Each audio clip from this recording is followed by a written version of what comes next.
Okay, so I've been at the University of Minnesota Division I program in the U.S. obviously for 20 years. When I first started coaching, I oversaw 12 teams with one assistant. I worked all those teams out in their off-season programs at some point, or not always all of them in their in-season. But the point is I've had 12 different sports at this level to training, work on injury prevention and everything, obviously performance. The two main sports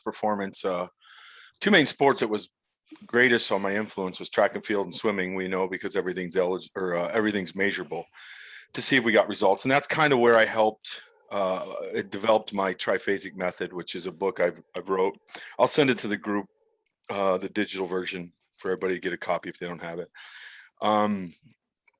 So my background was basically working with all these sports. Now I'm mainly with the U.S. Women's Olympic team and then the college hockey teams here at the University of Minnesota.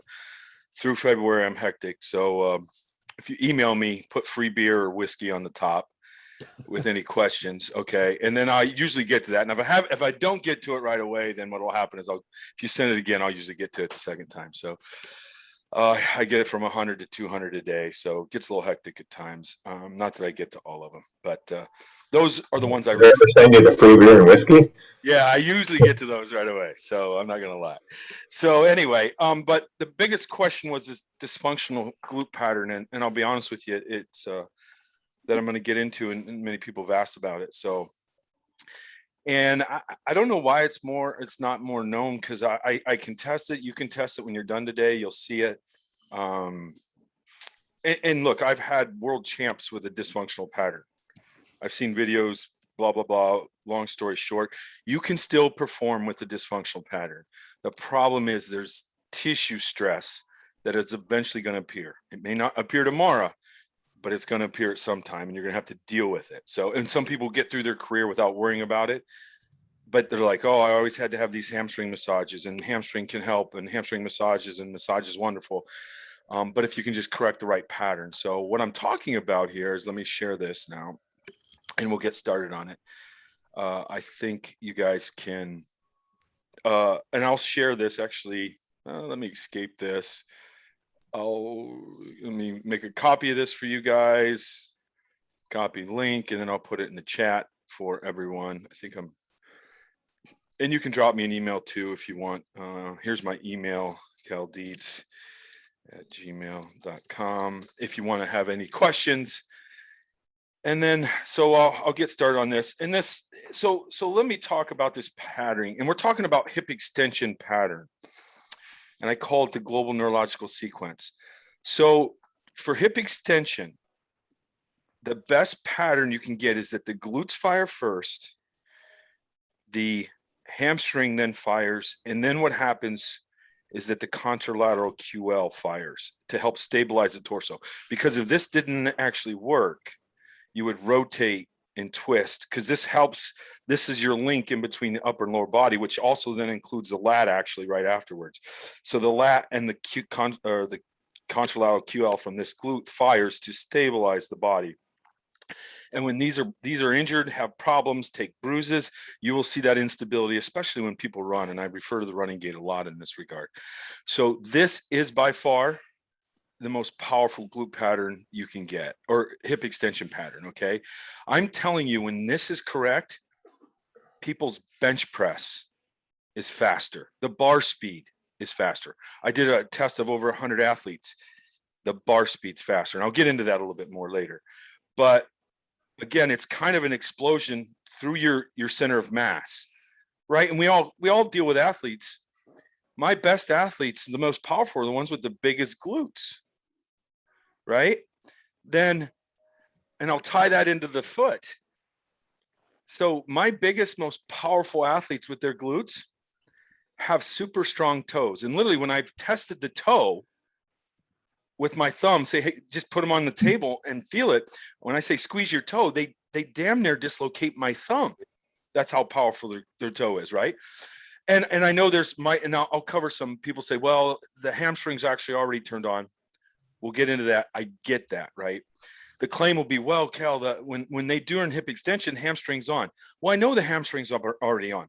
If not, their knee would explode if it wasn't stabilizing something, right? But that hip extension has to fire with that glute. Now, here's a simple way you can test it. And look, I'll test everything. And when I say that, I've probably done a million biological tests, whether it's muscle testing. I have $700,000 worth of testing equipment. In one test, sometimes I get 20 measurements. But so I'll give you, and I link that so you can see this on the video. But now what happens is, so here's how you test the pattern. So you have your athlete lay on the table, bend their leg, because if their leg's straight, they can recruit the hamstring. So this is a good test for the glute. This test will test all three of the possible patterns. So this is a positive test where the glute's strong and it's actually functioning correctly. So what you do is I will have the athlete lift their leg up, and then I press down. And if they can hold the pattern and nothing else moves, okay, the fail is that the leg falls down or the shoulder raises. Going back a little bit, all I'm doing, lifting, they lift their glute up, and then I press down, and I'll actually maybe even put my hand here so that I can push harder. I'm talking 110-pound female can hold my body weight when her glute pattern is firing correctly. And I link this on so that you guys can go through, listen to this video, and see exactly how I do it. But that is a strong glute pattern test, and it's a positive, I should say, that it's a correct sequencing of the pattern. So then the next one is, there's two wrong patterns the way your body recruits hip extension. Here's hamstring problem. So instead of the glute firing first, your hamstring fires first. Okay, your hamstring fires first, then your contralateral QL, and then your glute. This is an implosion. This is an implosion of force versus the force leaving your glute and going out through the extremities. So what happens to these athletes that come to me and I fix this problem? And these are easy fixes, folks. These are easy things to coach an athlete through. What happens is they have pulled hamstrings, many other hamstring problems. And I'll be honest with you, the wide powerlifting stance seems to activate the hamstring for hip extension and actually causes this pattern in most of the wide stance powerlifting athletes, the people that'll train with wide stance powerlifting. Okay. How do you test it? How's the test go? It's the same test as I showed you before. But what happens is when the athlete goes to lift the test, watch, the athlete leg just drops straight down. So you go to push, and instead of holding, they drop. Now the reason is because you've bent the leg, you've taken the hamstring out of that problem, and that the glute is the first thing that should fire, but it doesn't. The hamstring is. So they have a bad pattern. And when I say that, if you actually let the athlete keep his leg straight, they would actually test positive. So if you want to check what I'm saying, have them straighten their leg, and the hamstring will get involved, and then they will test strong, and you'll be like, oh, there's no problem. But when you bend the hamstring, now you've isolated the glute, and the hamstring's not working. And again, major hamstring. People come to me with hamstring problems. This is the first thing I check. It's not the only thing, but that's the first thing I check. Now, the second wrong hip extension pattern is that the QL fires first, then the hamstring, and then the QL, or then the glute. For everyone that's dealing with athletes, if this person does a lot of repetitions, their back tightens up. If this athlete with a hamstring firing problem first, when they run or run a 400s, their hamstrings tighten up. Okay. When this person walks, they overstride I could see it when they walk in my gym. People come to me to have check problems. And when they walk in, I know if they have this problem right here. They're overstriding. You can see it in their gait that they overstride a bit and they initiate their hip extension with their hamstrings. This one, they're walking a little bit more upright, almost too stiff. And you can see that they have a tight back when they're walking. And what'll happen when you test them, and it's all the same test, is that you can see, and again, this is a free YouTube video for you guys to go back and watch the whole 6 minutes, and there's 3 parts. I've linked it. What happened is when you go to push down, that shoulder of this person, the opposite shoulder, lifts off the table. Why? Because the QL is initiating hip extension. So look, you have a little muscle right here and this big glute muscle. I know which one I want doing all my hip extension patterns, okay? So let me go back, and it's fairly simple. So when you're doing the test, you have them lift their leg. If you push down, it's solid, the glute's firing correctly, this right sequence. If it drops, it's a hamstring problem. If the shoulder comes off the ground, when you push down like that, you have a QL problem. So these athletes, they have tight back. You're almost likely to have a future disc problem 100% of the time. I can tell you a story. One of my athletes, and I use 4 fingers as a guide. So the hip bone will roughly be about right here. The ribs should be right here. I had a 6'5" NHL hockey player with me most of the summer, left me. He actually had 5 fingers between his ribs and his hip bone. So you can check right now, find your top of your hip bone, right? And then you dig in. I don't know if you guys can see me, but then you dig into your hamstring or to your ribs. I'm actually right just below 4. So I'm at about 3.5. And you can find your athletes that have that rib to hip bone ratio. I've actually had athletes walk in to see me that have had their ribs touching their hip bone. What happens when this all collapses? The lack of mobility in their lower lumbar spine. The discs are being pressured with every hip extension pattern they give. Now, a 6'5" athlete, is a $25 million athlete, and he ended up making 60 total, left me with 5 fingers. He went to a program where they do it's crazy. They told them to brace their core when they were skating on the ice. So when they were skating on the ice, they needed to brace their core in everything they do. Okay. I'm going a little rant maybe. By January, I saw him skating on TV. I saw that he had a bad pattern. So I've been doing this long enough that I know if you're skating, if you have this pattern. He had this pattern. Guess what? I texted him, said, hey, you got a problem. I need to send somebody down. I don't have time. He's like, all right, I'll let you know the schedule. 10 days later, he blew a disc out. When he came to see me right after surgery, or he came to Minneapolis to do surgery, that rib of 5 finger spacing had slid down so far, he had tucked his rib inside his hip bone. That's why everything had collapsed and got crushed. Now, if you want to run the test, so let's say you do this test. I'll go back to the test real quick. And when the athlete, let's say you get an athlete that tests strong, positive, glute works. Then you have them brace the core. Guess what will happen? The shoulder lifts up. So you're actually causing that pattern when you're causing this bad pattern when you brace your core. Does the core need to brace? Of course it does. Our human brain's wired to brace the core. We shouldn't think about bracing the core unless you have dysfunction and out of surgery, in my opinion. I've seen this happen too many times. Pilates and yoga instructors bracing.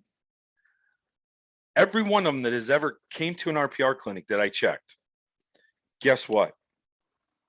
They have this pattern. Why? Because you're trying to drive home that pattern. Like I go back to running.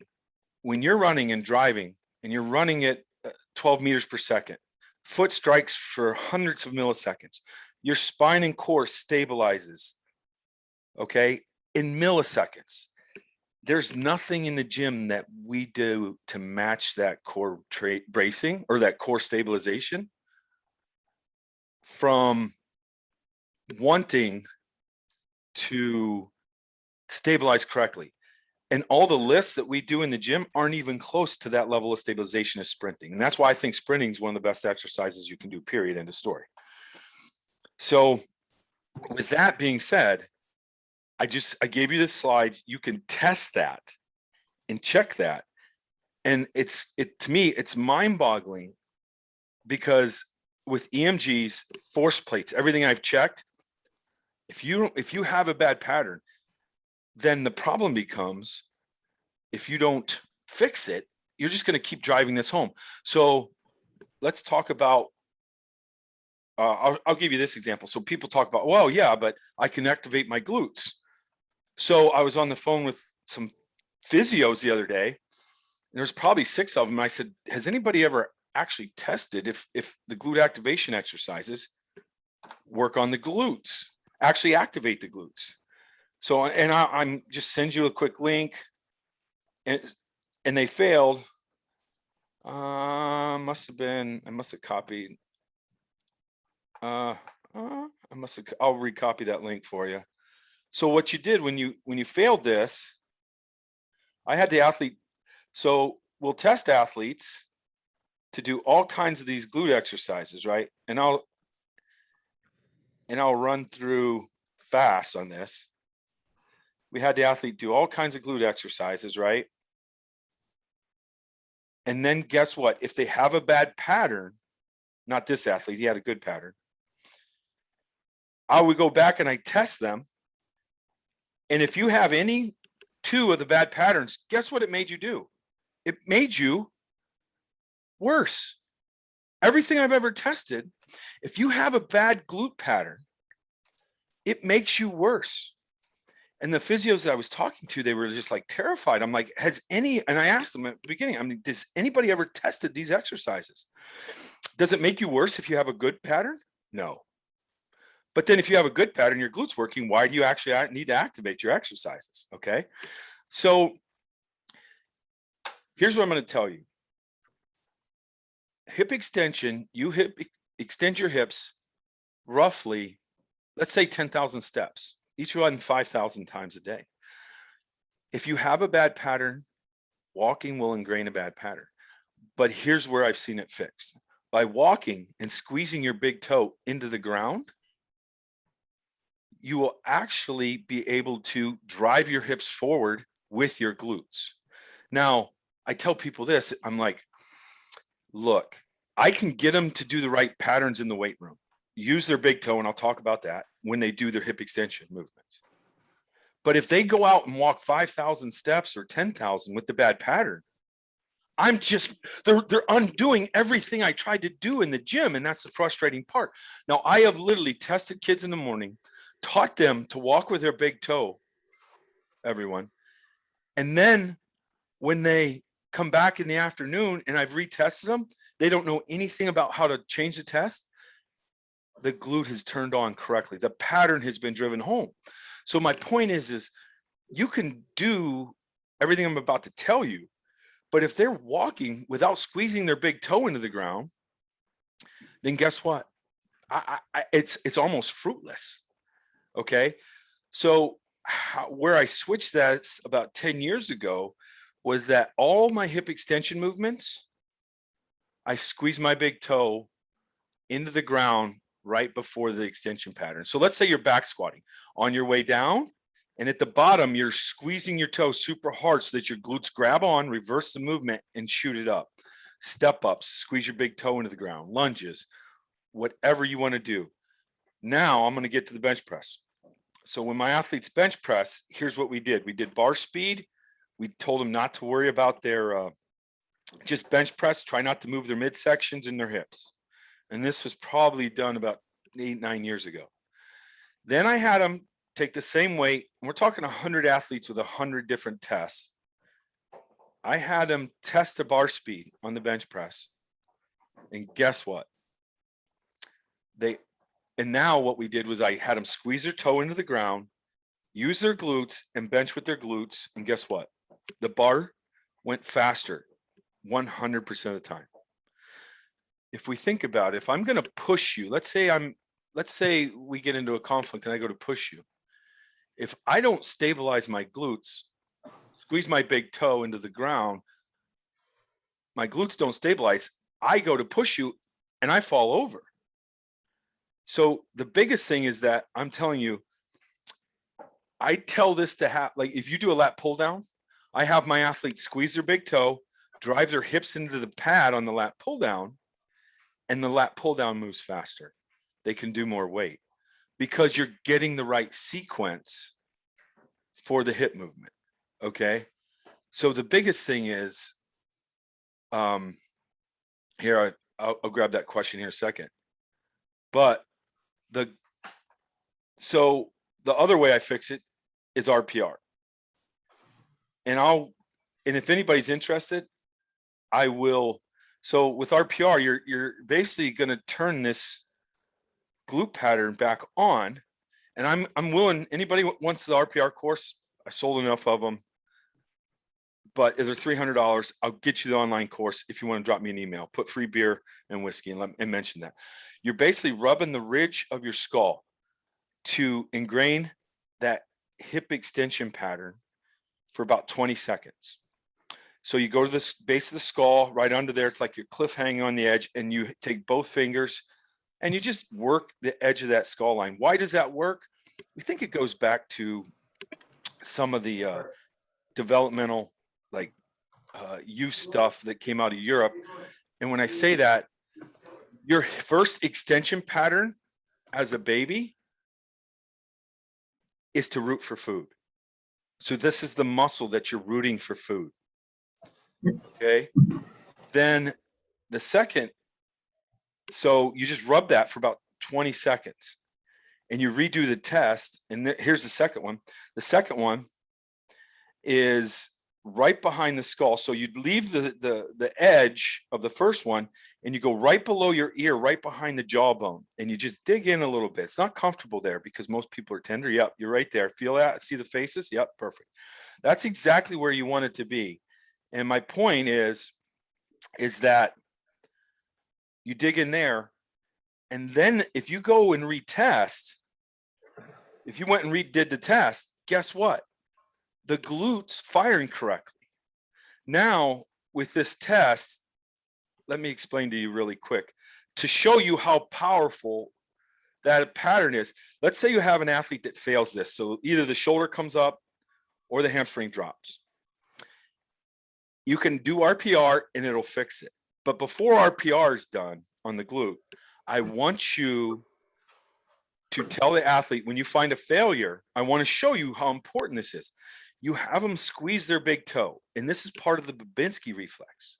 So you get an athlete that fails this, and it's not a strong, powerful test. Then you have them squeeze their big toe, and then you test them. They will test rock solid. This is the natural wiring of the coaching or of the body. If that big toe is squeezed, it's Babinski reflex. It's basically when when a doctor rubs the toe in the foot to see if the toe works when a child's born. It's simply going back to that. Why is this a problem? I think shoes are basically shut off, or shoes shut this off. I'll be honest with you. I'm not a fan. Okay. I don't know how to fix it, to be honest with you. And then I call them sandals, but slides or flip flops in my country. I've literally seen kids go on vacation, wear those on the beach, and it screws up this big toe, which then screws up the glute pattern. In 1 week, it's crazy. So the biggest thing for me is to get this glute pattern firing correctly. All my exercises, I squeeze the big toe to stabilize the glute. Yes, folks, if you squeeze your glutes during pull-up, you will rip out more pull-ups. Why? Because you're more stable through the core, the midsection, everything. Everyone talks about the core, but what's the core set on? The core sets on your glutes and your hips. So we have to focus on the hips to stabilize them. And then guess what? I'm not going to disagree that the core is unstable, but the core is unstable because the hips where it's attached to weren't working correctly. I hope that makes sense. Real quick, I'll just finish up anything before I go to the next, do some questions. Any questions on the glute stuff before I move on to the next set of questions that people were asking?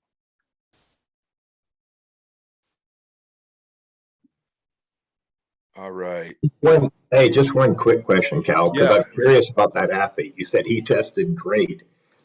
So did he actually try to use the hamstring first to get that poor response and then try to do the back? Or did he just say, okay, I'm going to let it go down? I mean, no, he was doing it just for show. He was doing it for show. He actually couldn't do it improperly. Yeah, no, he can't do it improperly, correct, because he that makes sense. That's what I was wondering. yeah, because well, he was one of my interns. He was a thrower, and then he'd been doing RPR. So in training, everything that we train, obviously we train with the hip extension pattern. And I mean, even a bicep curl, if you're gonna do a bicep curl, if you just stabilize your hips, squeeze your toe into the ground, your hips stabilize, the bicep curl goes much better.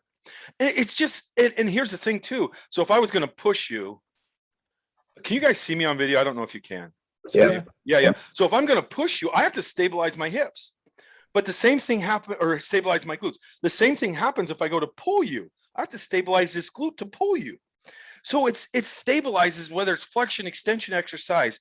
I'm telling you, everything I've tested is that if the glute fires, all the exercises are now more stable and you can generate more power. It's crazy. I've been playing, I don't play with it much anymore because I just know, but everything I've ever tested is that the exercise goes better when the glute fires. Okay. Cal, I've got a quick question if you don't mind. Yeah. You mentioned that shoes or footwear, particularly flip-flops or open shoes, I presume, are causing a problem.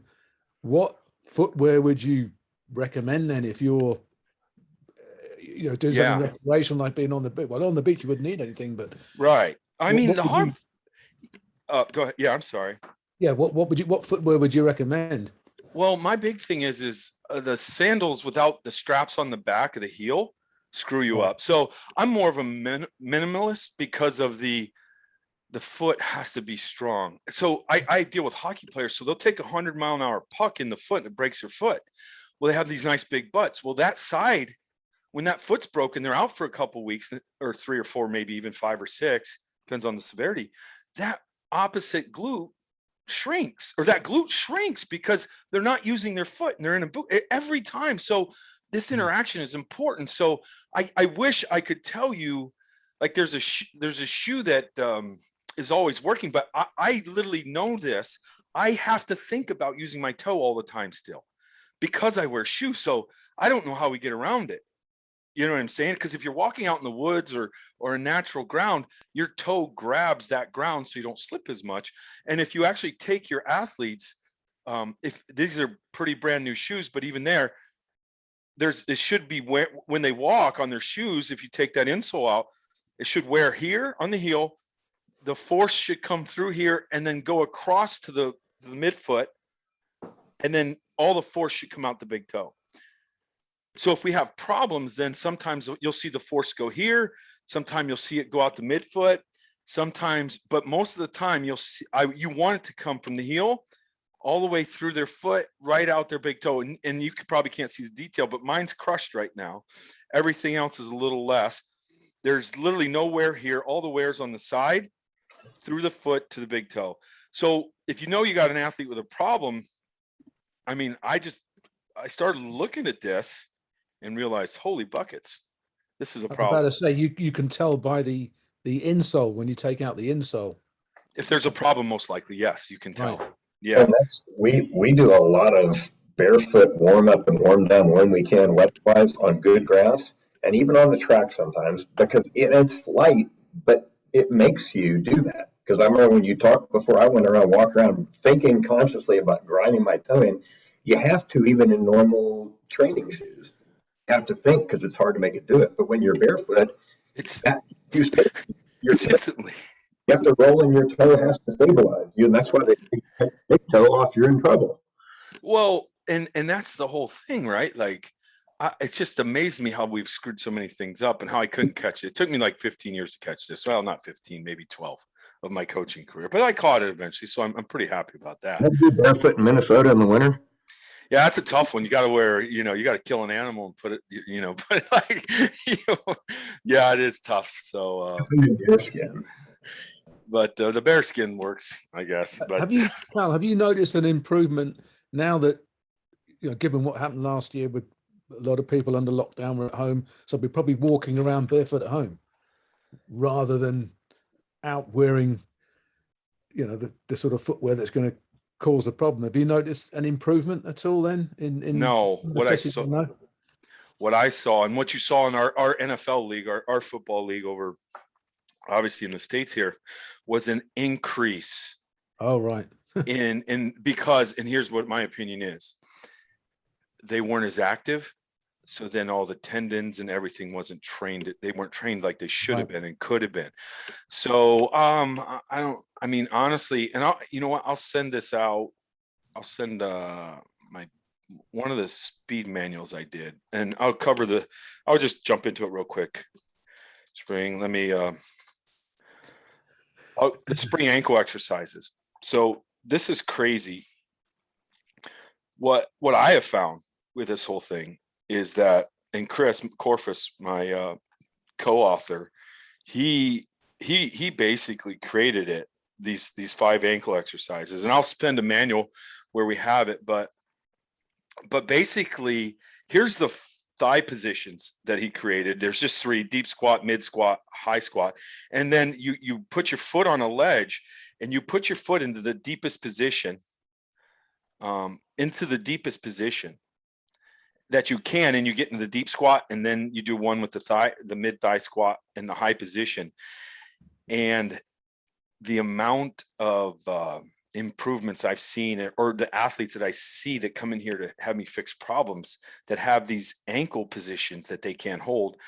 Some of the best skaters that I deal with, hockey players in the world, the best hockey player skaters, I should say, I have a 135-pound female that can hold this position, that high, in a deep squat with me. And you can't tell by video, but I'm a really good looking 250. Some of you that does with kilos, I'm 230 or 115 kilos. So just north. But my point is I am pushing down. She's holding her body weight, and I'll show you a video of the exercise. She's holding her body weight on her toes with another 100+ kilos, and I cannot break her. And my best skaters, why? Because if this foot's not strong and it can't hold the position, what happens is their hips raise up when they skate. So every athlete that, let's say, takes a puck in the foot and injures their foot, their skating stride instantly becomes higher, because the foot goes, I'm not strong, I can't stabilize my foot, or the brain goes, I can't stabilize my foot, so now I play higher. So all these athletes that can't change directions well, I have found that their foot doesn't stabilize and is weak. And then what transpires is they actually play higher, and it dampens the amount of power that your brain will let you put in the ground. So when I say this, with this foot, I did thousands of reps of GPP work, like general base phase, in this year, and I jumped. And I thought I was having strong foot, but I didn't do the highest spring ankle positions that I talk about, or the most advanced exercise, which is level 3. Here, I'll show you how. Basically, this is level 1. Let me see if I can bring that up. I think I can. So here's my, just one of my former assistants. He gets into a deep position. This is the position 1, gets into a deep squat, and he's going slow for learning. And then he just holds his edge of his foot. And I'm telling you, if you just do this exercise, just this one, and they're all just different foot positions, 3 times a week for 10 seconds. So when I say 10 seconds, I am pushing violently down to try to break his foot. I've seen some crazy results, because coaches have originally come to me and said, hey, are you doing more squats? Because athletes seem to like they're skating better and skating lower. And I'm like, no, I tell them, yeah, because it's hard to explain to a coach that doesn't know anything, right? I just say, yeah, that's fine. That's great. Good. Yeah. But you guys have all been there, some of these coaches. So, but I'm telling you, when this foot can stabilize. So my point was this spring, I did all these reps. I go into my power phase with a bunch of band training and we train on our toes. And I still saw weak ankles. So I'm talking about kids that are producing about 600 pounds of force with one leg when they drive. I still saw an inside collapse of their foot. So my point to you is, here's what you have to think about. And I saw this years ago. Coaches, if you make the hips and the knee super strong, if your foot's not stable, you will not get the full benefits of the strength. Your brain's going to go, if I push harder, I will become unstable. And I promise you, coaches, your foot or your brain will not let you hurt yourself.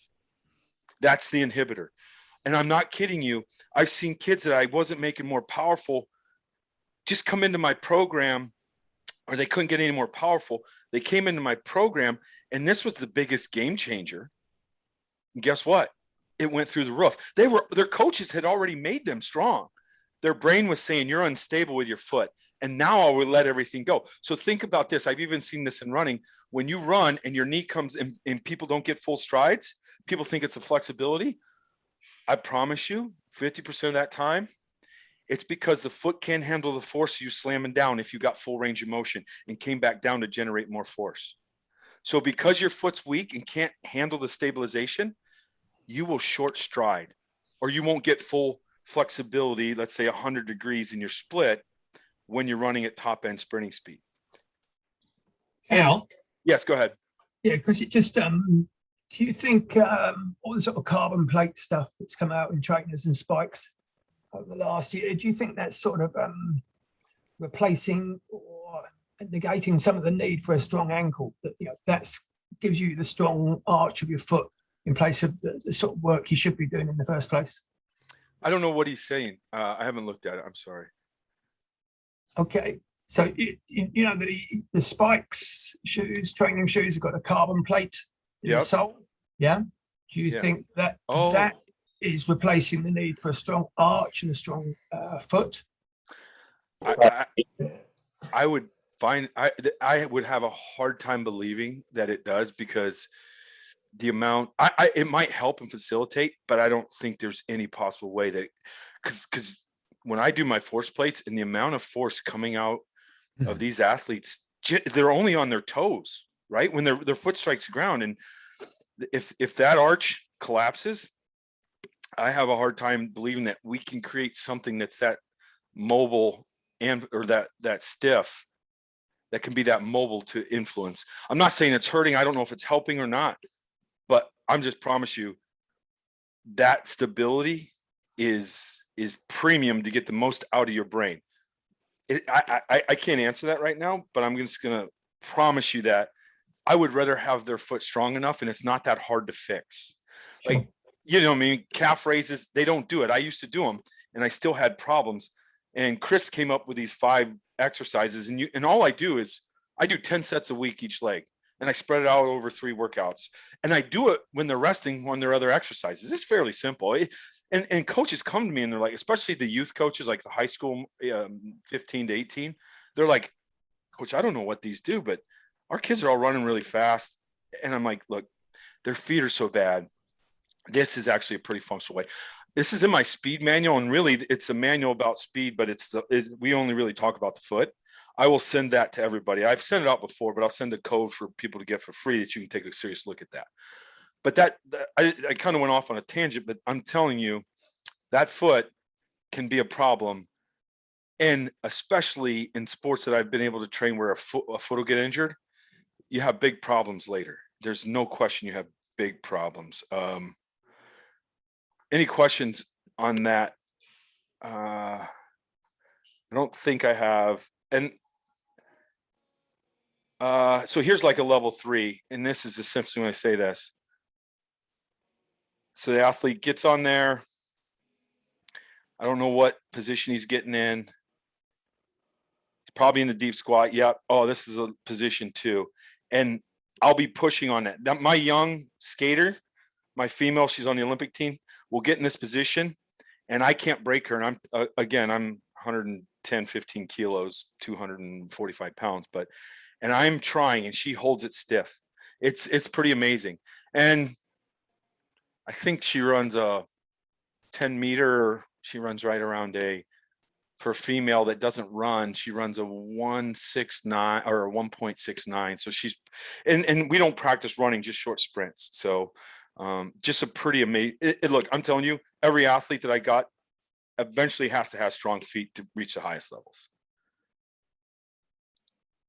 So any questions on the foot? And so you can see how the foot and the glute are all tied together to help stabilize everything through the spine. If there's not any other questions, we can jump on to the next question that people's had. So the co-contraction, my peaking method, and look, it took me years to figure this out, but I should say what it does. I don't know. All right. I'm not always sure the best place to start. So the peaking method, let me bring this up again. So you can see how fast he's moving.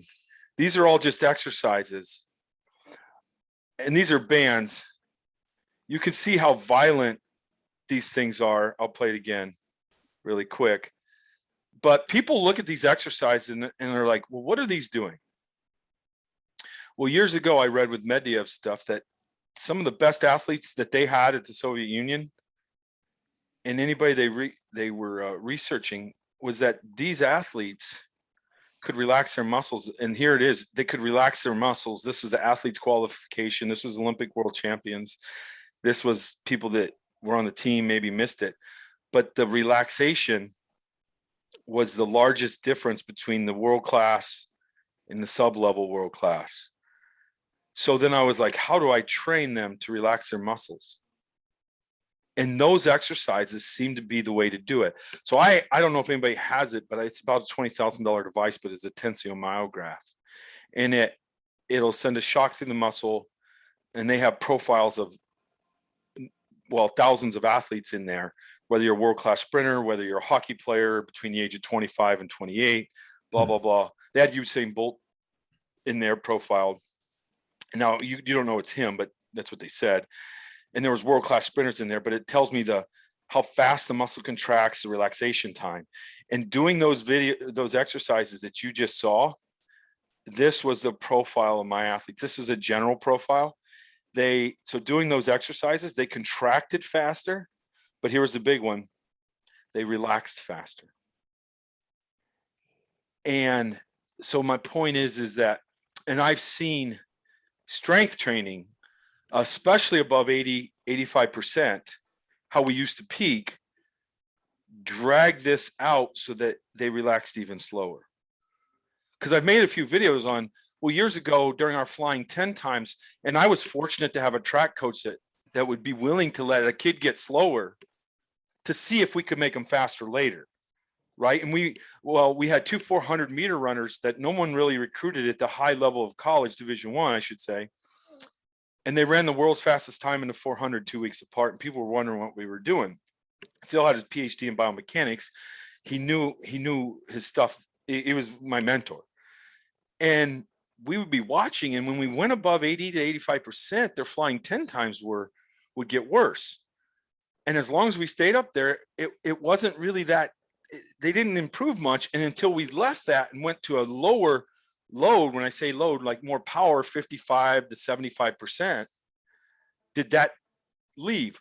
Well, then it took me about 5 years, and we got great results with those kids and our team. We won a number of championships with lifetime performances on all our kids. It didn't mean we won a world championship, but the point is that it took me another 5 to 7 years to ask the question, hey, what if I went from 55 to lower loads? Would we get better results? And I did it with track and field and swimming. And lo and behold, we just kept winning more. We have more lifetime bests with these kids when we peak them. And usually the peaking process is about probably some athletes hit doing these exercises back there that I showed you, and not all these, but like something like that, and everything that they did, 2 weeks, some athletes hit their best. Now they could keep it for 4. Some athletes hit their best marks after 4 to 6 weeks of this. And I'm telling you, this is violent. EMGs on your glutes or hamstrings, just because these are so fast and violent, it's maximal contraction, just like a heavy RDL, just like sprinting. Okay. And then the one thing about this exercise, if you just put a 1 pound weight on the ankle when they did it, the magnitude of the contraction even went up more, which I didn't think was possible. And this is in my peaking manual, which I'll send to this group too. I've sold 100,000 books. I'm not worried about the money. You guys can just have my stuff. Okay. I would recommend RPR. Just reach out to me for that though. I can't send that out in mass, but all these peaking manuals and things that I can. But I have probably 30 key exercises that I do in my weight room with this. And I'm telling you, this is pretty crazy. And look, everyone has to realize I look at everything as a skill. So if I'm squatting heavy, it's a completely different skill than sprinting. And I know there's track coaches out there. Well, we squatted heavy, and then we hit a lifetime PR 2 days later, 3. Well, I get that. There's a huge hormonal response. There's a lot of things, but you only did 3 or 4 reps to get that hormonal response, or 3 singles to get that hormonal response. I'm talking about the general weight room training to get high performance, high velocity movements. And what you're doing is just causing less of an irritant in the muscle, so that this performance, this type of movement peaks the athlete correctly. Now, this is what I did with my son's a pretty advanced hockey player. I have to be honest with you. His mom's an Olympic champion hockey player. So it's not just because of my training. I'm just gonna be honest with you. I picked the right mother for him is what I'm saying. So my point is he would do this when he was young, and I wouldn't see any problems with his motor patterns or anything going on. But the second we started going heavy, guess what? Motor patterns and things would start getting screwed up periodically because of the heavy loads. So I'm telling you, this is more of a friendly way to train athletes. Not all the time. I don't use it all the time because they need to get strong. They need to get powerful. But how I do is if I'm just running a typical cycle and I can't test them, I will go strength, I will go power, and then I end with speed exercises like this. And it's just a good natural download. So any questions on that? Yeah, what strength bands are you using on these, or does it obviously depend on the body weight individual? Yeah, but I'm telling you, some of mine, there's these thick black ones that have a couple 100 pounds of force. Right. With my men, I'll use those. And there's 3 different methods to this. So for example, I'll even use some of this in power. So when I do this, he's doing double legs with a band on top. So the band on top forces the leg down to even move faster. Then I'll do a single leg like this, where he is just doing one leg, and it's a power exercise because the only leg touching, he holds one leg off. The only leg touching is one, and it's a slower movement, but it's pretty powerful. So I'll do power for that thing, and I explain all this in my peaking meal. I just wanted you guys to be exposed to it. So, and look, if you guys have a staff that you want to read it, just hit me up. You're on this group. Hey, I need a few more copies. I'll just send them to you. Okay. So anybody that wants it, I'm more than willing to give away. So, but if that, if that makes sense on the exercises, and I'll tell you what, there's some lateral ones for lateral hip, glute, and med. They're pretty amazing. So. Now, the great thing about this is, especially those of us who are coaching kids who are sort of too young to be allowed into the weights room, this is great. I got some friends. One of them playing the NFL, and his 5-year-old gets up and cries if his dad doesn't take him to the gym in the morning at 6 to do those exercises. Right? The kid just loves them, and it's fun, right? And you feel safe, but the kid moves fast. Now, his dad played in the NFL. He was a 12-year NFL player. So, I mean, the kid's probably not a bad athlete anyway, but yeah, right. So one of the things I want to talk about, that many people ask, was about breathing real quick. I'll get into. And the biggest thing with belly breathing and RPR and the RPR, and again, reach out if you want the course for the whole thing, but just about the breathing.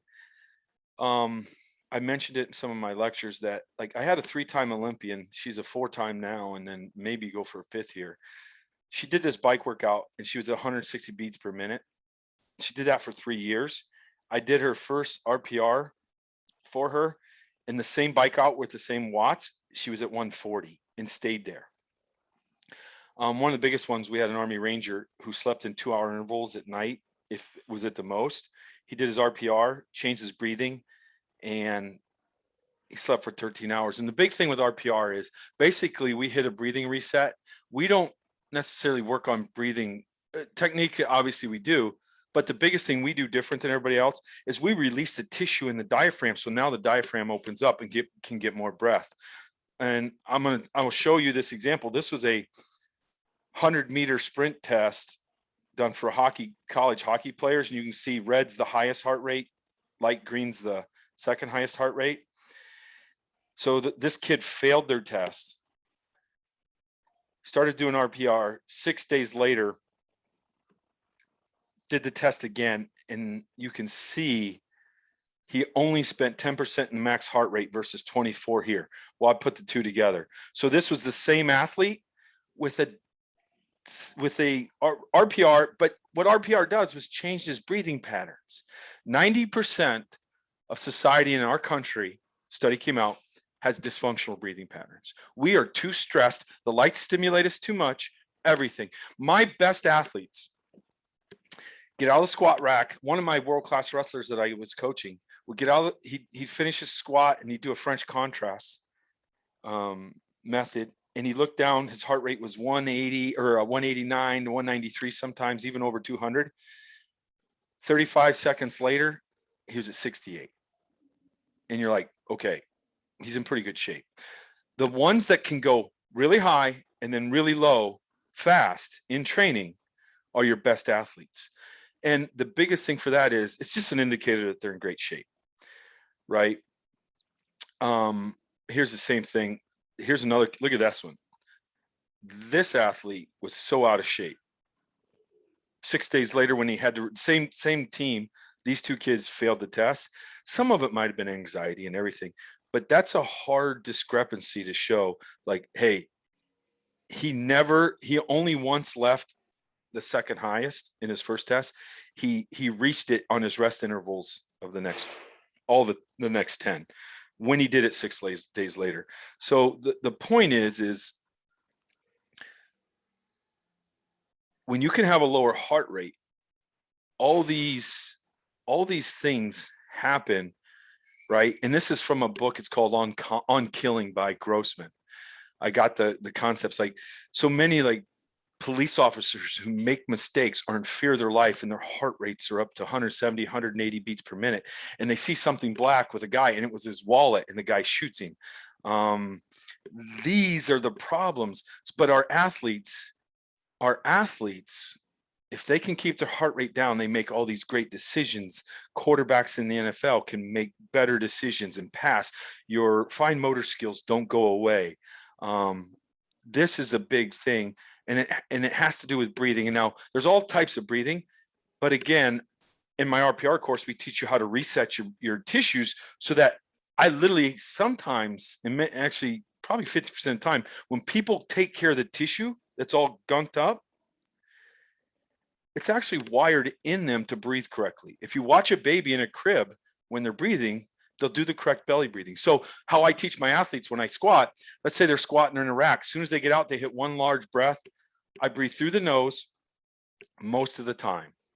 When I do RPR, I have them breathe in the nose, out their mouth. And there's some things behind it where actually when they're doing that, when they're breathing out their mouth, it kind of rattles their teeth. So it helps send a small vibration that calms people down. But what I recommend is breathing through your nose whenever possible. The second you have to switch to your mouth, that's fine. But you want to hit that nice breath and get back to nose breathing, which will bring your resting heart rate down quicker, which helps you recover, which allows you to get more training in and have a less training effect from the workout that you did. So yes, you can increase volume, in my opinion, if your breathing is correct. And again, I train it the entire lifting session, get out of the rack, we hit our breath, you're breathing in between sets. And the hopes is that they can, and if you have a heart rate they can watch, train them to just get from 140, 160, 180 down to 110. I like to get to minimum 105, 110. I got it from a Bulgarian step up article where they were talking about step ups, and in between sets they'd go to 105, 110. And I found that that's a pretty good range that the athlete could start and do another set. But if you're training for repeated sprint ability sports, again, I will send you the RPR course. Anybody in this group doesn't have to pay for it, so just send me an email. So, Cal, before you get away from that slide, so we're looking at them performing skills which they've already acquired. What's the implication here? I mean, I'm thinking about, say, somebody doing some sprint drills or hurdle drills, and they're still learning that or perfecting that skill. Their heart rate is quite possibly going to be above 150 during performing one of those drills. Yeah, and they won't fall apart like they say here all the time. Now it does enhance, so it's pretty complex, but it's the experience, it's the anxiety. The reason that's going up is because they have, because of a little bit of the new learning, they cause more an ephedra dump. Does that make sense? Epinephrine is dumped. I actually created I should share this. I'm gonna do this. I created a motor learning. This is my best, honestly, this is my best drill. There's two parts. I'll send a link out to everybody too. This brain, let me see. I call it the goat drill only because, so my athlete's running around. He's running around this cone. He's running around these things. He's watching an object here, and he's moving a tennis ball around his waist. We actually do this for warm up. I'm telling you, it causes a neurotransmitter dump of epinephrine, dopamine, and acetylcholine, which is the three major things for learning a motor skill and developing new skill. It creates a neuroplasticity state in the brain. I did it with my pros all summer this year, and they were like, Cal, I have never felt like this on the ice. The reason is I do this in my warm up, and the athlete's just running around. I don't know if you can see it. I'll send you the link. And this is not a full-blown drill. And I'll send you this here. You can take a look at that. But this drill, coach, heart rates go through the roof at first. So to my point for you is, yes, because they're learning something new. And it's a struggle. But then eventually when they learn it, it's pretty crazy, the level of, I'll show you that drill. Watch this. 1 second. Yeah. Here's a first round draft pick in the NHL doing this. And I don't know how well you can see it, but I'll send you the link. So everything that's going on, he's running around he's watching an object over here that's moving.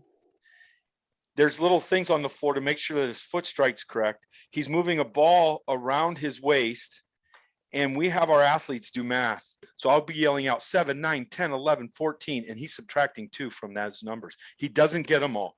The point is, as I'm causing frustration, which causes all 3 of those chemicals to be released, heart rate shoots through the roof. So it's a good thing that your athletes, when you're doing a new drill coach, trying to learn that. And no, it should calm down. But the point is you have caused a chemical reaction in the brain, heart rate goes up, but it's a good thing because he's now in a learning state that he can pick up your coaching better. My athletes with ADD, when they do this drill, it's pretty crazy. And I find it hard because I have 100 athletes this summer and nobody moves like this athlete.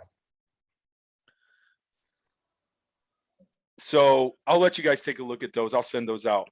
But yes, coach. at some point, the skill's so high, things will start to deteriorate when the heart rate's bad, but they have to get there, obviously, for training effect. And some of your better athletes, like in a 400, we shouldn't say it falls apart, because we know 400 meters runners, sure, their technique changes a little bit, but they've driven things home, and there's some level of skill mastery that these guys have that a normal human being don't. When I say some of that stuff there, that was for the normal person. Let's say a police officer's out of shape who gets himself in a predicament. So Okay. yeah, I wasn't using gross. I'm sorry. Okay. Some of the athletes we train. It's interesting. Just some years ago when I was coaching regularly, I used a very simplified form of that. Yes. Where say an athlete was doing walkover drills over a hurdle, but I would have them count from 10 to 1 in a foreign language backwards. Get them to learn the basics, or if they already were bilingual, and that would appear to have had a similar effect. Coach, here's the thing about learning a new thing. Okay, I think the research came out now is that you have to be somewhat frustrated, right?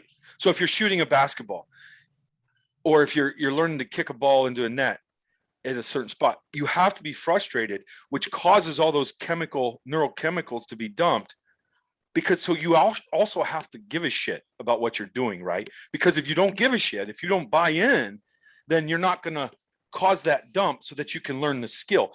And then that goat drill. So coaches, I'm going to tell you, I have all the drills. I have all of it. I can't find the thing I got. Oh, here it is. I can't find the, so with that drill, it originally came from, the goat drill came from a psychiatrist, PhD out of Buffalo, New York, where they just they're called infinity walks. And basically, let me see if I find it. Yeah, basically that somebody's, I don't know if you can hear that. We'll get rid of this guy here in a second. And so these infinity walks, so people, they just basically walk in a figure 8, and it was done for kids. Yeah. And it was done. You're not sharing it yet, Cal. I'm not showing the video. You're not sharing it, yeah.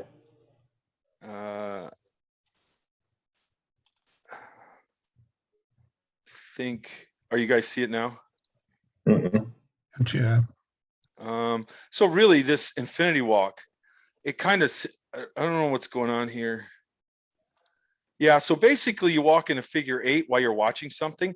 Now, oh, I'm sorry.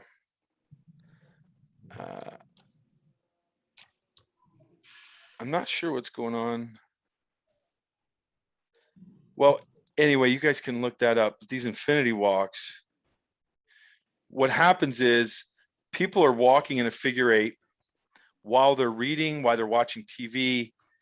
Is that it? Okay. Yep. And it connects their brain, right and left hemisphericity. Kids with ADD, it was originally planned for behavioral problems. What I did with everything that I put on that is I put it on steroids for advanced athletes. And I know, I hate to say steroids in our world, but like that, we know what you mean. Yeah, right. But really, I have tennis balls rolling around the thing. They're running. One of my special operations guys, he called me. He was a great athlete. His wife was a Division I player. 7-year-old uncoordinated daughter, couldn't figure out why. And they just added this 3 times a week to her watching TV with subtitles, so she had to read. 2 months later, everyone was asking her what happened to her, because she just like became really coordinated. I'm telling you, her right brain wasn't connecting with her left brain. She's kind of an artsy kid. It's crazy, but I think you guys should look into that drill. I've given that away before. I just released it about a year ago, so you guys can take a look at that goat drill.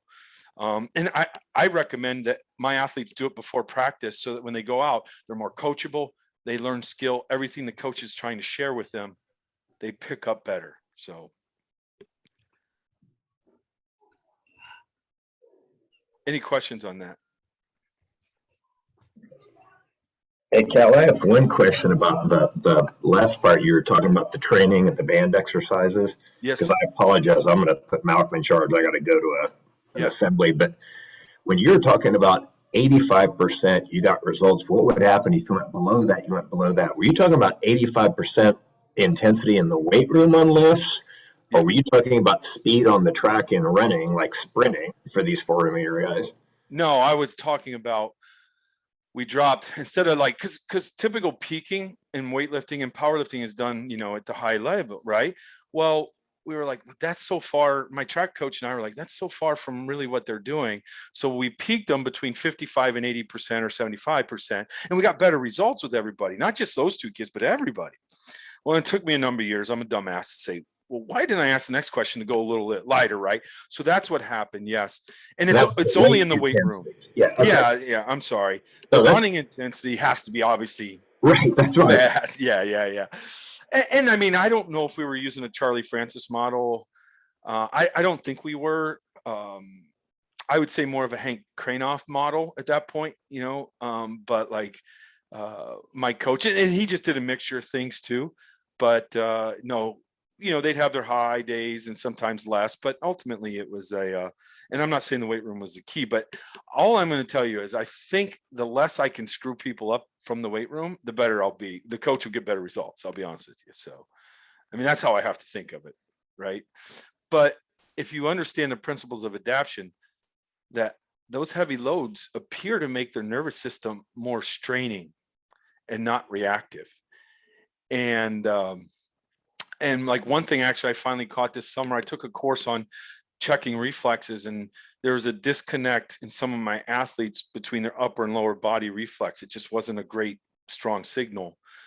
And you could kind of see it when they were running. Some things would be off in their upper body compared to their leg cycling through. And I don't know what people saw on overspeed training. I don't know if it works for making people faster. I'll be honest with you. I do it. But what I saw when we started overspeed training, and I'm talking with 1080s.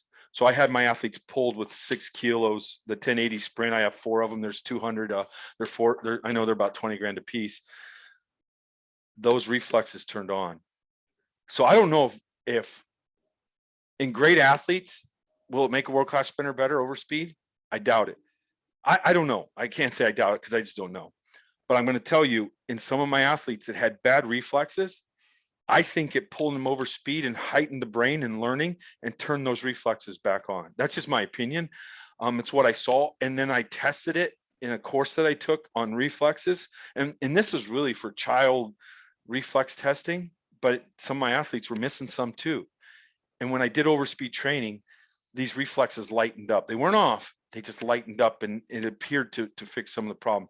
So I think there's got to be a spot for overspeed training in some athletes, especially if they've hit a rate limiter somewhere. And it just doesn't, something just doesn't seem natural and reactive as it should.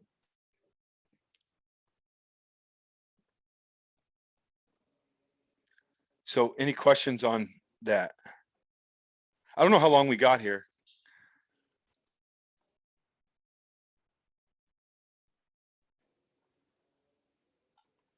Okay. It's kind of what anybody has or what you have. Yeah. Well, I got some more. I got one more thing I think is pretty good. And if you guys want, we'll cover this, and then we can do some questions and call it. I'm gonna tell you thanks right now, Cal, because I'm going to have to ditch out about 5 minutes to go, but this has been great. Okay. Yeah, perfect. Same here, Cal. Thank you so much. I gotta go though too. Yeah, but we're recording it, right? Yeah. Yeah. All right. Good. So, coaches, here's what I caught. This is I'm not sure why this is. Let me see. I'll just bring it up real quick. Performance cycling. I have it here somewhere. Yeah, I'll just bring it here. So, coaches, what happened was, and there's some things I caught over COVID was my son. He was we would run. So during COVID, I was training 3 times a day. He was 14, 6 days a week because we had nothing else to do. And I did what I call a French contrast, right? Where I would basically train my son so that he would do back squat, and he'd do hurdle hops, and he'd grab a hex deadlift, and he'd do a loaded squat jump, and French contrast, and then maybe another plyo. French contrast came from Giles Cometti, but I think it was really originated by Warner Gunther's coach. Warner Gunther was a world record for bit in the shot put. But so I videoed my son after warm up running. Then I did a French contrast cycle and I ran through it 4 times. And I videoed him, and what happened was I caught him undulating when he ran. So I'm like, holy shit, I'm causing some bad patterns. So I got him on the table and tested him, and he was quad dominant at that point. So I'm telling you, I shifted him by doing the training I've done for 20 years into a quad dominant pattern. So then basically after that, what I did was I did a glute ham with him and a primetime Dion. And so realistically, looking at the slideshow here, I basically videoed him here, did squats, hurdle hop, and a few more things that were quad dominant. Videoed him here, and when he ran, he undulated. And then what happened was I did hamstring and a few other things, and I videoed him again, and he didn't undulate. So then I kept playing around, and I realized I'm actually causing this, this bouncing effect. I have it right here. So when my son would run, and this isn't the running I was doing, this is a prime time, but I did it in a gym. And what happens is, I don't know how well you guys see it, but I can send you the file. When he's doing these straight leg, he's bouncing too much. And then when I wasn't doing the straight leg, after I did the glute ham exercises, he didn't bounce as much. So you could actually fix it with the exercises you did in the gym. And this went along with the running too. So here's my point with all this is we got 3 sets of the same exercises from bodybuilding, powerlifting, and weightlifting. And you needed those patterns in those sports to get the results, because you have to perform the back squat or the clean. So what I did was, instead of doing 3 sets of back squat, maybe with a hurdle hop, and then move on to glute hams with prime times, I basically put a block together of exercises. So I did back squat, hurdle hops, I did glute ham, then reverse hyper, lat pull down, and my athletes wouldn't bounce. It didn't screw up the pattern because I'm doing a quad and then a hamstring exercise. So, and I'm going to be honest with you, one of the best exercises to pair with this. So after the glute ham, I'm not kidding you. In hockey players, a lot of them come in quad dominant, and it would take me with the glute ham 8 weeks to fix that problem, 6 to 8. When I added a prime time exercise, so when I do, let's say, a reverse hyper, and I got a good reverse hyper. This was just a video to show people, if you don't have one, what I call a reverse hyper. This is with bands. And I would get off that reverse hyper and then do a flying prime time. And again, this kid's getting towed too. So he's doing a straight-legged run. I call him primetime Dion. Some people might call him straight leg run, straight legs power. But you can see, so in my gym, they do a reverse hyper. Then they get in and they do a straight-legged run. And in 2 weeks, I was able to switch those quad dominant patterns over in my athletes. So by pairing the right exercise grouping, and I have a whole video of what I do, and I've given it away. This is all free. And then if I did a glute ham exercise, so if I flipped around and did the glute ham, I would do a prime time with a bent knee to better match up with the glute ham. And this pairing of exercises shifted my athletes over to not shifting into quad dominance. So I'm like, I got so frustrated with myself because I'm like, I never question the fact that people do 4, 6, 8, 10 sets, whatever, on one exercise and then maybe go to the next one.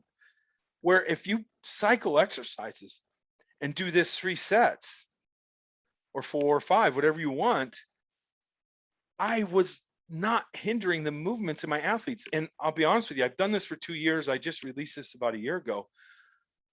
I don't know if I got the best athletes, but I have the fastest teams I've ever put on the ice right now.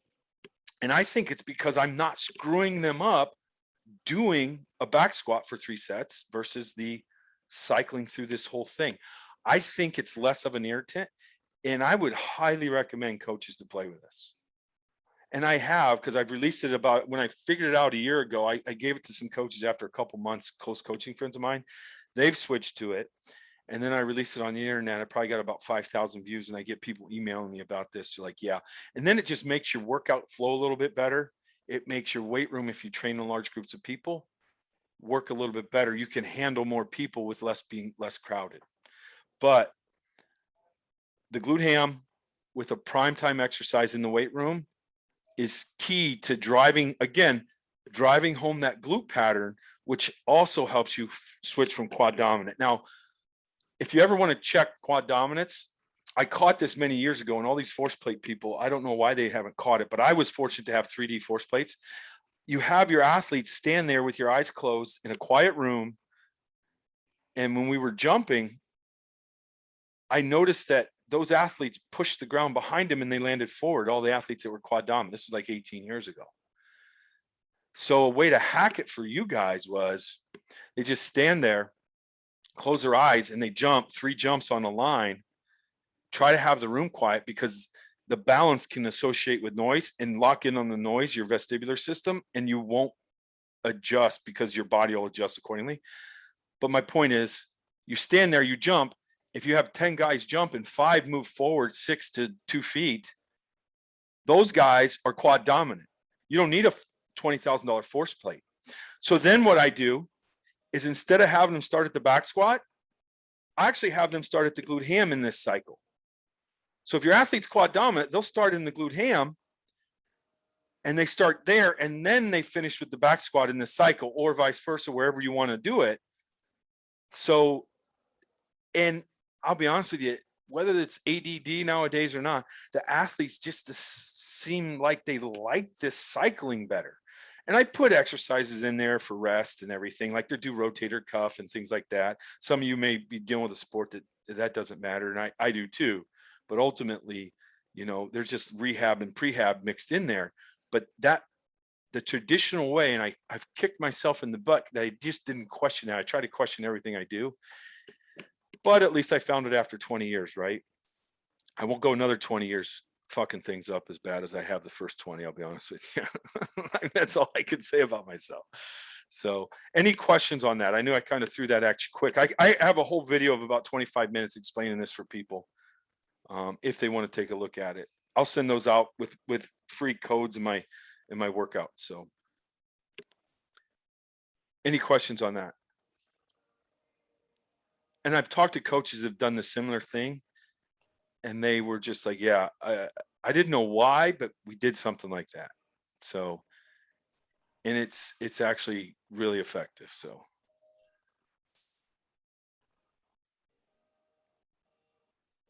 Good. Any other questions from anybody? No, I'm just sitting here thinking, well, Malcolm and Mick know the people I coach with. I'm trying to change the way we do things, away from just heavy platform lifting. Yeah. I'm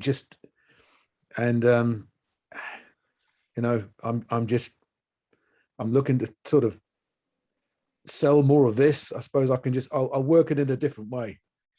Yeah, I'll have to do. I mean, that's not really a question for you at all, but that's what I'm pausing on. I'm gonna how am I gonna convert somebody who's could have grown up and believed in big squat, big bench, power clean. Yeah. For strength training. And yeah, I'm trying to it is well, like for me, it's always been okay. They just, I show them in the running and the results that we get, but it's so hard to get that first buy-in. But sometimes, sorry, right? Cal, I mean, we coach throwers, so that's another big motivating factor for them. It's kind of that's what they're grown up with, if you like, and it's anyway. Yeah. Yeah. Sorry, what were you saying? Well, with throwers, if you can add in just a few athletic things, I think it's big. Like that prime time run. Yeah. In the power phase, when I would call power, like when their strength training, is it that important? Not necessarily, but ultimately, I know they're so stuck. But coach, one of the best lifts I ever had was honestly is a safety bar single leg split squat. I have Sean Donnelly. He was an elite hammer thrower for the US, still is. He did single leg safety bar split squat at 800 pounds one day for us. And what I saw with that lift was huge hormonal responses. I matched it on some hockey players with some blood tests that they were willing to pay for and do. But it's a great lift, and it's just like I'll show it real quick here. I haven't. A lot of people have. Here's part 2. I don't know if I can find part 1. So really,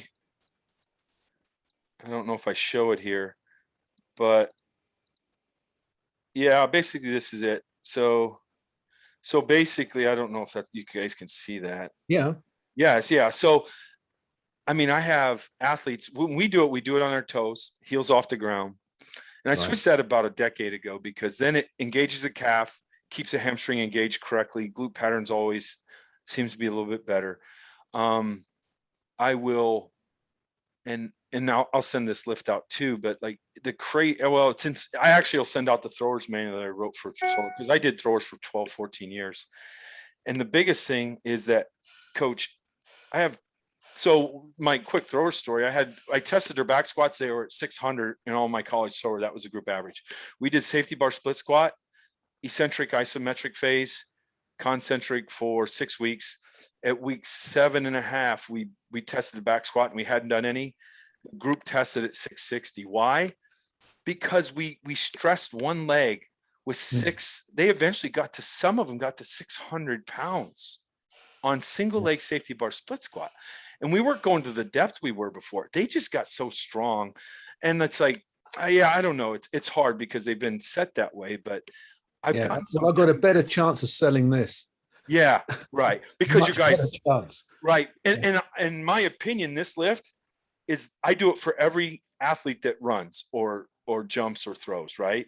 Because, and people say, well, why is your heel off the ground? To make the foot strong too. And when people run or move across the ring, like I used to go through the foot. Yeah. Well, I'm like, I used to think the only animal on the planet that ran on their heels were elephants, right? But then an elephant person heard one of my videos and emailed me, said, hey, jackass, they actually run on their toes. Their fat pad's touching, so their heel is not actually touching, right? So I was like, I was wrong again. Like my ex-wife said I was always wrong, right? So she's actually right. Like, I mean, you're like, it's just like, okay, so I got corrected, but that's okay. But coach, single leg, the bone density in my females, the highest they've ever recorded, which is just a great indicator that they're being stressed enough. Right. And I'm telling you, it's because of this lift. I will also send a link out to this group for that. So, and it's in my throwers manual that I get. It's probably some stuff you could grab some stuff or trade. But if you come up with anything, please email me. Say, hey, I would do this and mix and match. Give me ideas, please. I know Judd Logan pretty well, and he's gone through Triphasic and likes this lift too. So I don't know if you know Judd. He's an American coach. Do you have what do you do for sort of, you get an athlete for the first time, a thrower, particularly, or track athlete. What do you do for functional screening? What do you look at when you sort of assess them before you even put them through any? Yeah, I'm so good at muscle testing, coach, because I started about 8 years ago. Yeah, I will muscle test. I'll probably do about 60 to 70 key ones, right? I do the psoas in 3 parts. I'll do all the isolate the hamstring muscles, right? And that's my thing. And then then I would take them, test their strengths. I kind of listen to them and tell me where they're, everyone tells me their core's weak, but like I haven't found an athlete that truly, especially a thrower, that their core's weak. I don't understand what people are talking about. You know, I mean, I've had PT say, oh, their core's weak. And when I have a female that weighs 150 and she produces 600 Newtons on an ab flexion test, when average male will produce 350, right? Like I said, I don't know what the fuck you're talking about. So it's just frustrating a little bit.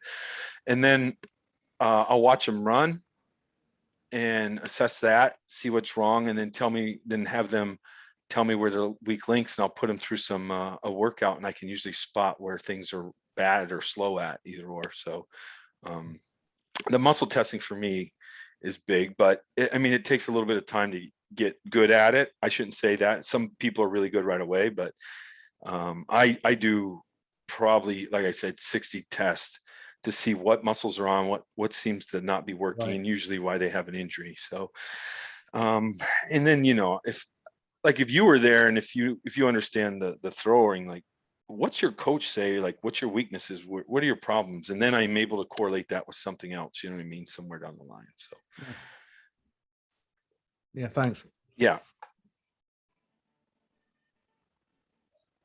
So I will put a thing together for everybody, and I'll send out all my books that I talked about and reference. So we will, and then I'll get you guys those. Just give it. And if you guys need more, if the code wears out, just hit me up. I take in groups like this, I always learn from, and I enjoy it. So I appreciate you guys.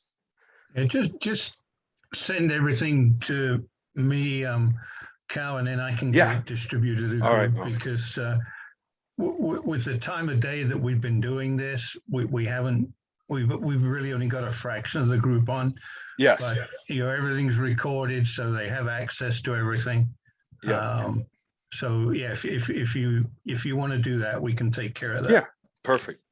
Yep, perfect. And if you just come up with any ideas, all I ask people is they share them with me. You know what I mean? Yeah. Share them with the group. Oh, of course, absolutely. Yeah. Because look, I feel like I'm a fucking idiot still after I've been in this business for how long. That how'd I screw up on the foot thing? How'd I miss doing all these sets in a row? Just kind of. Is Cal on the WhatsApp group? The what? We've got a group WhatsApp. There's not, Pete, there's not a WhatsApp on this. I think it's a messenger. Right. Okay. Was it? Yeah. We'll get that taken care of. But the comforting thing for you, Cal, is that I can't speak for everybody, but you're amongst a group of fuck ups. The older we are, the bigger fuck up we are. And I've been involved in this for 50 years, and I can't believe the mistakes I still make. So, Malcolm, you don't make me feel any better about myself then. Because if you've been doing it, well, there's two of us on here now that he's fucked up. Yeah. I'm not going to take your ex-wife's job away from it. Don't worry. I'm looking for my next ex-wife. So this has been recorded, guys. Don't forget. Oh, that's awesome. Yeah, and I'll send plenty of stuff. And then, sure. Yeah, guys, I appreciate. This is fun. I love talking shop, and and I'm assuming, like, probably now through to the Olympics, your schedule's pretty tied up. Yeah. Okay. So again, without outstaying our welcome, we'd love to get with you again sometime in the new year after the Olympics. Sure. Yeah, of course. And I'm going to try to jump on when I can, guys. So. Oh yeah. Well, you'll always get the emails, so that would be great. Perfect. All right, guys. Hey. All right. Thanks a lot, Cal. Thank you so much. Awesome. Thank you, guys. I appreciate everything. Appreciate your time. Bye. Thanks for everybody coming on.